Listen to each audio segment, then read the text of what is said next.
ቤዛዊተ ዓለም ግን ድንግል ማርያም ትባላለች አትባልም? በደንብ ነው እንጂ የምትባለው የኔ ጌታ፣ በደንብ ነው እንጂ የምትባለው።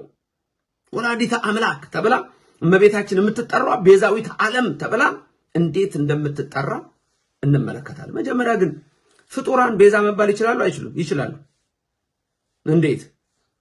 ቤዛ ምንድነው? አይደለም ፍጡራን ቤዛ ተብሎ ዕቃ ቤዛ ተብሎ ይጠራል። በነገራችን ላይ ቀደም ያልኳቸው ለምሳሌ ጫማ ቤዛ ተብሎ ይጠራል። ጫማ ለማን ነው ቤዛ የሚሆነው? ለእግር ነው ቤዛ የሚሆነው። ስለዚህ ጫማ የእግር ቤዛ ይባላል። ጋሻ ለምሳሌ ጋሻ ቤዛ አካል ነው። የአካል ቤዛ ከለላ ነው ጋሻው። ስለዚህ እግር በጠጠር በሾክ እንዳይወጋ የሚከለክለው ማን ነው? ጫማ ነው። ስለዚህ ከዚህ ስርዓት አኳያ አብሮ የተያዘ ሌላ ረቂቅ ሚስጥር ደግሞ ልንገራችሁ። በብሉይ ዘመን ጀምሮ ያለ ለምሳሌ መጽሐፈ ሩት ምዕራፍ 4ን ተመልከቱ። ይልቁንም ቁጥር 4 ላይ በቤተልሔም የነበረው አቤሜሌክ ሚስቱን ኑኃሚንን ይዞ ወደ ሞዓብ ምድር ሄደ። በቤተልሔም ረሃብ ነበረና አቤሜሌክ በሞዓብ ምድር ሞተ። 2 ልጆቹ መሐሎንና ኬሌዎን ነበሩ። እነሱም በዛ አግብተው ነበሩ። 2ቱም ግን ሞቱ። ኑኃሚን ብቻዋን ቀረች። ቤተልሔምን እግዚአብሔር እንደባረከ በሰማች ጊዜ ወደ ሀገሬ ወደ ቤተልሔም ልሂድ አለች። 2ቱ የልጆቿ ሚስቶች አብረን እንሂድ አሉ። ያቺኛዋ ስትቀር ሩት ተከተላት ሄደች። ሩት እዛ ከሄደች በኋላ ባሏ መሐሎን ነው። የመሐሎን ሚስት ነበረች ሩት። ስለዚህ በብሉይ ዘመን ምን አለ? አንድ ሴት ብቻዋን እንዳትቀር፣ ያለ እርዳታ እንዳትቀር፣ የሱን መሬት እሷ ማረስ መቆፈር ስለማትችል ዋርሳ ይሆንና ወንድምየው ያገባትና ከዛ በኋላ ምን ይሆናል? መሬቷን እያረሰ እሷንም እያስተዳደረ ልጅ እየወለደ ቤዛነት ግን ለሞተው ይሆናል። ለሞተው ቤዛ ይሆነዋል። ስለዚህ ይሄ ስርዓት ሲደረግ አይሁድ ምን ያደርጋሉ? ሰው ይሰበሰባል።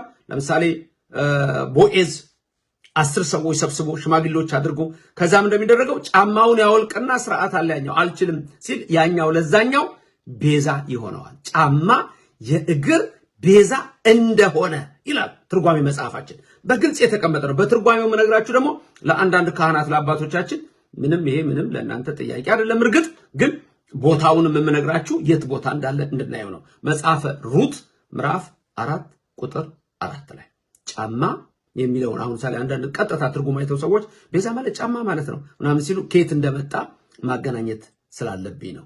ከዚህ የተነሳ ነው። ጋሻም ከለላ ነው፣ ሰውነትን ስለሚከልል ቤዛ ነው። እንግዲህ ድንግል ማርያም ቤዛዊተ ዓለም ስንላት ወዴት እየሄድን እንደሆነ ምን እንደሆነ ሚስጥሩንም ከዚህ ራሱ መረዳት ትችላላችሁ ማለት ነው። ማየት ትችላላችሁ ማለት ነው። ስለዚህ ቤዛ የሚለው ያ ነው። ፍጡራን አብርሃም ቤዛ መባል ይችላል? ይችላል። ይስሐቅ ይችላል። ያዕቆብ ይችላል። ዮሴፍ ይችላል።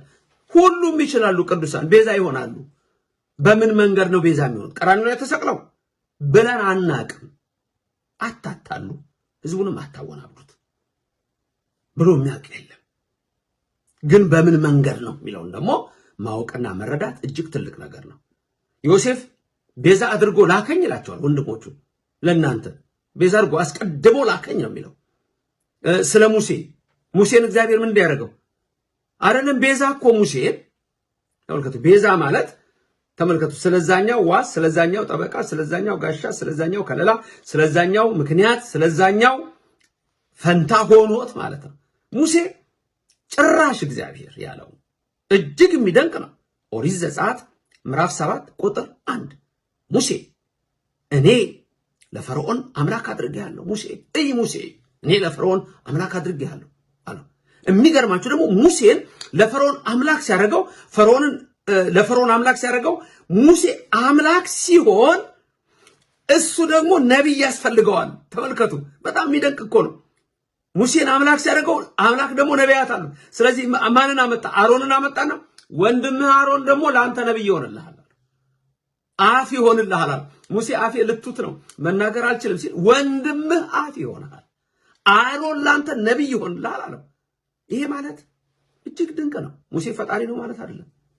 ኦርቶዶክስ ይሄ ነው ትምህርቷ። ረቂቅ ነው ትምህርቷ። አንዳንድ ሰዎች ብሉይ ተምሯል፣ አዲስ ተምሯል፣ ይሄን ተምሯልና ግን እንደ ጋሪ ፈረስ እንዲህ ይዞ በቃል ይዞ ወይም ደግሞ ከጊዜ ሁኔታ ጋር የተደባለቀ ትምህርት የሚሰጥ ብዙ ትውልድ ሊነሳ ይችላል። ይሄ ምንም ድንቅ ነገር አይደለም፣ አይደንቅም። ስለዚህ ቤዛ የሚለውን ልብ ብላችሁ ተመልከቱ።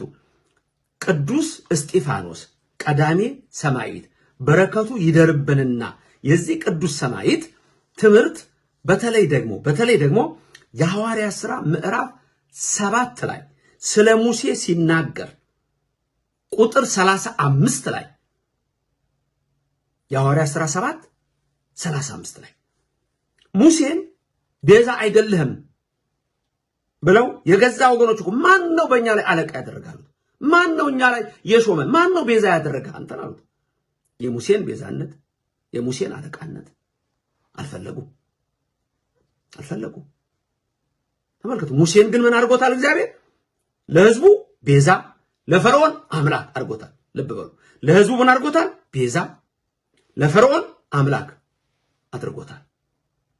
አመጹ አለ ቅዱስ እስጢፋኖስ ሲሰብክ ምን አለ? አመጹ። ማን ነው አንተን በእኛ ላይ ሹም ያደረገ? ማን ነው አንተን በእኛ ላይ አለቃ ያደረገ? አንተን ማን ነው በእኛ ላይ ያደረገ አሉ። እግዚአብሔር ግን ይላል ቅዱስ እስጢፋኖስ፣ ሚስጥሩን ይግለጽልን፣ እመቤታችን አትለየን። እግዚአብሔር ግን ሙሴን ምን አለ?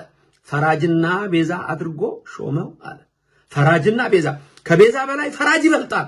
ተመልከቱ፣ ስለ ቃል ከሆነ የምናወራው ፈራጅ ይበልጣል። ሙሴን ቤዛ ፈራጅ አድርጎ ሾሞታል። ስለዚህ ቤዛ የሚለው ትርጉም በምን አይነት መልክ እንደሚሄድ እንዴት እንደሚተረጎም እነዚህ ነገሮች ሁሉ ተመልከቱ። ሙሴን አድርጎታል። ዮሴፍን ለወንድሞቹ አድርጎታል። በእነ አብርሃም ዘር አሕዛብ ይባረካሉ ብሎ ቤዛ አድርጓቸዋል። ይሄ ማለት ፈጣሪ ናቸው፣ ቀራንዮ ላይ ተሰቅለው ደማቸውን አፍስሰው ያድናሉ ማለት አይደለም ብለንም አናውቅም። ሌላ ቀርቶ በጉ ያ በግ በአካል በዛ ጊዜ ሞሪያ ላይ የመጣው በግ ነው አይደለ? እሱ ቤዛ ይስሐቅ ተብሏል። ትርጓሜያችን ላይ አለ፣ በትርጓሜያችን ላይ ተጽፏል። የኦሪት ዘፍጥረት ምዕራፍ 22 ታሪክ አብርሃም ልጁ ይስሐቅን ሊሰዋው ወደ ተራራው በወጣ ጊዜ የሆነውን ታሪክ ነው የማስታውሳችሁ። ኦሪት ዘፍጥረት ምዕራፍ 22 ቁጥር 13 ላይ ደግሞ ተመልከቱት።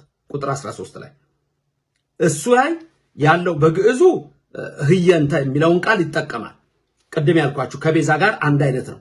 በትርጓሜያችን ላይ ግን አንድምታውን ሲዘረዝር ምን እንደሚለው በጉ ምሳሌነቱን ሲያስቀምጥ ቤዛ ይስሐቅ ነው። ወደፊት ሚስጥሩ ትርጉሙ ወደ ማን ነው የሚያሳየው? ወደ ኢየሱስ ነው። በጊዜው ግን ቤዛ የሆነው ለይስሐቅ ማን ነው? በጉ ነው። ይስሐቅ ደግሞ የምዕመናን ምሳሌ ነው። ለኛ ለሁላችን ለምዕመናን ደግሞ መገረፍ ሲገባን ተገርፎ፣ መሞት ሲገባን ሞቶ የኛን መከራ ወስዶ በቀራንዮ አደባባይ ላይ ተሰቅሎ ቤዛ መድኃኒት የሆነን ደግሞ ከመርገመ ሥጋ ከመርገመ ነፍስ የዳነው በኢየሱስ ክርስቶስ ነው። በሌላ በማንም አልዳንም። ይሄ ቤዛነት ነው። እሱ ተመልከቱ። ከመርገመ ሥጋ ከመርገመ ነፍስ የነበረው በጊደሮች ደም አልነበረም።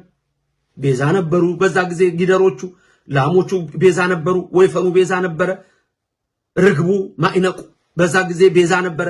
ግን ያ ቤዛነት በብሎ የነበረው ጥላ ኢየሱስን የሚያሳይ ነው። ከመርገመ ሥጋ ከመርገመ ነፍስ በቀራንዮ አደባባይ ሁላችን የፈወሰ ኢየሱስ ክርስቶስ መድኃኒት ነው፣ ቤዛ ነው። ለሙሴ ስንጠቀም፣ ለአብርሃም ስንጠቀም፣ ለይስሐቅ ስንጠቀም፣ ለቅዱሳን ስንጠቀም በተለይ ለእመቤታችን ስንጠቀም ደግሞ በተለይ ደግሞ ሌላ መልክ አለው። መቼም እርግጠኛ ነኝ ውዳሴ ማርያም ደግሞ የሚውል ሰው፣ መልክአ ማርያም መልክአ ኢየሱስ ደግሞ የሚውል ሰው፣ የቤተክርስቲያንን ምስጢር የሚያውቅ ሰው እመቤታችን ቤዛዊተ ዓለም አትባልም ብሎ ካስተማረ ድፍረት ነው። ምክንያቱም እንዴት ነው ጸሎቱ ራሱ ሊጸልየው የሚችለው? እንዴት ነው? ለምሳሌ የዘወትር ጸሎት ቅዱስ ያሬድ የደረሰው ላይ ሁሌ የምንለው አለ አይደል?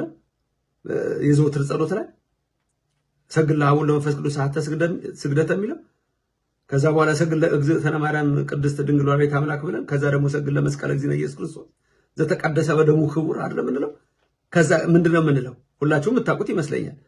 መስቀል እያለን ምንናገር የለም መስቀል ኃይልነ፣ መስቀል ጽንዕነ፣ መስቀል ቤዛነ፣ መስቀል መድኃኒተ ነፍስነ እንላለን እኮ።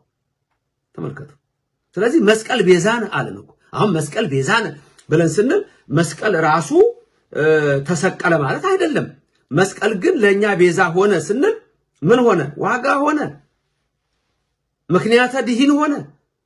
ኢየሱስ መስቀል ላይ ተሰቅሎ ደሙን አፍሶ አዳነን። ስለዚህ መስቀልን እንወደዋለን፣ መስቀልን እናከብረዋለን፣ መስቀል ቤዛችን እንለዋለን፣ መስቀል ኃይላችን እንለዋለን፣ መስቀል የነፍሳችን መዳኛ ሁሉ እኮ እንለዋለን። ኦርቶዶክስ ይሄ ነው፣ ተዋህዶ ይሄ ነው፣ ትምህርቷም ረቂቅ ነው ወገኖች። ስለዚህ በዚህ መልክ ድንግል ማርያምን ቤዛዊተ ዓለም ማለት አይቻልም የሚል ትምህርት በእውነት እንዲህ አይነት ትምህርት የሰጠ ሰው ሊታረምና ይቅርታ ሊልም የሚገባው ይመስለኛል። ምክንያቱም መልክዓ ማርያም ላይ ራሱ የምንጸልየው በተለይ ካህናት በየዕለቱ የምትደግሙት፣ ዲያቆናት በየዕለቱ የምትደግሙት ነው። ሰላም ለአእናፍኪ የሚለው ስለ እመቤታችንን አእናፍ ወይም አፍንጫዋን እያንዳንዱ አካል እየጠራ የምናመሰግንበታል። እዛ ላይ ሲናገር ሰላም ለአእናፍኪ ብሎ መሳከወ ሰናይ መዓዛ እያለ እንዴት እመቤታችን እንደሚጠራ ይሄይስ ፈድፋደ እያለ እምፄና ስሂን ዘጠረቤዛ ማርያም ድንግል ለሕይወትየ ምርጉዛ። ተመልከቱ። አሁን ቅዳሴ እግዚእ ላይ ጌታችን መድኃኒታችን ኢየሱስ ክርስቶስን ምርጉዝ አንተ ይለዋል። በአማርኛ ምርኩዝ እንደምንለው ማለት ነው። ተመልከቱ። አሁን እዚህ እመቤታችን ቅድስተ ቅዱሳን ድንግል ማርያም ድንግል ለሕይወትየ ምርጉዛ ይላታል።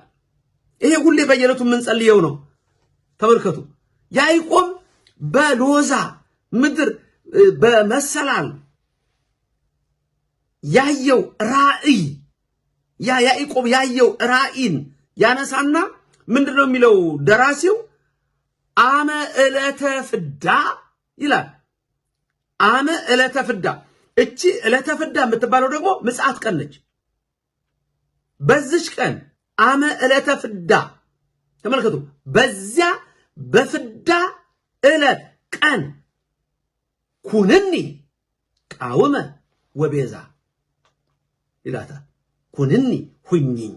እመቤታችን ምን ሁኝኝ አላት? ቃውመ ወቤዛ ምን ማለት ነው? ዋስ፣ ጠበቃ፣ ቤዛ ሁኝኝ። ቤዛ ሁኝኝ። ታዲያ እንዴት ነው ቤዛዊት ዓለም አትባልም የሚባለው? ድርሰታችን ምንድን ነው? ትርጓሜያችን ምንድን ነው? አንድምታችን ምንድን ነው? ብሉዩ ምንድን ነው? ሐዲሱ ምንድን ነው? ምንድነው የሚያስተምረው? ጫማ ለእግር ቤዛ ሲሆን፣ ጋሻ ለአካል ቤዛ ሲሆን፣ ገንዘብ ለነፍስ ቤዛ ሲሆን፣ ሰው ለሰው ተመልከቱ። ቦዔዝ ለመሐሎን ለሞተ ወንድሙ ቤዛ ሆኖ ተመልከቱ ሩትን በክብር እንዲያኖር ሲደረግ፣ ታዲያ እመቤታችን ከሰው ሁሉ ወገን ተለይታ ምክንያተ ድኅን ስትሆን ቤዛዊት ዓለም እንላታለን። እንደሷ ያለ እኮ ማንም ስለሌለ ነው ቤዛዊት ዓለም ደግሞ ምናት እሷ በተለየ መልክ